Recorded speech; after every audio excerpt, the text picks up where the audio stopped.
Sabahın tutundu, senin o bakmadın. Torpağa nefes olan, yaşama ilham olan, hayata ışık olan, xəstəyə derman olan, sevince ortak olan al elvan görünüşlü bizim birce güneşti.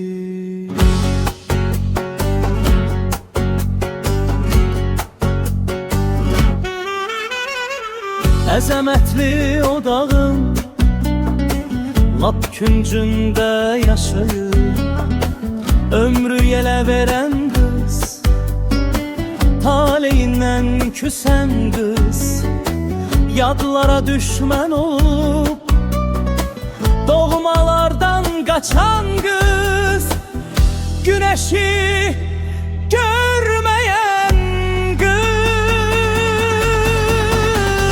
O karanlık hayatı özüne zindan edip güneşten üz döndürmek, 8 evlilik o kenden dünyaya üsyan etmek. Bu ne yaşam ne hayat, bere dönmez kainat. İki yoldan birini seç, ya severek çok yaşa, ya da bir defelik geç. Çalışma adetinle çeçte adın yayılıp,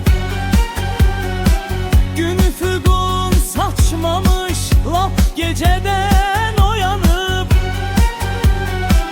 işlemeye başlama her kızın işi değil. Çalışmak da güzeldi ama senin ettiğin çalışmaktan beterdi. Güneşi görmeyen kız.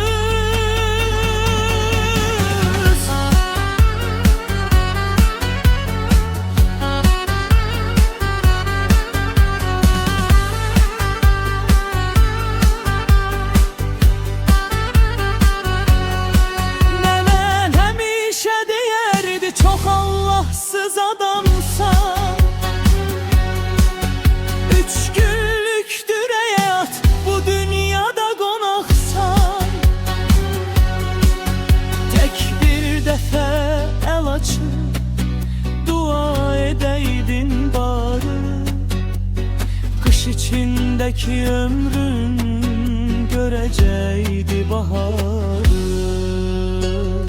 Ya severek çok yaşat, ya da bir defelik gel.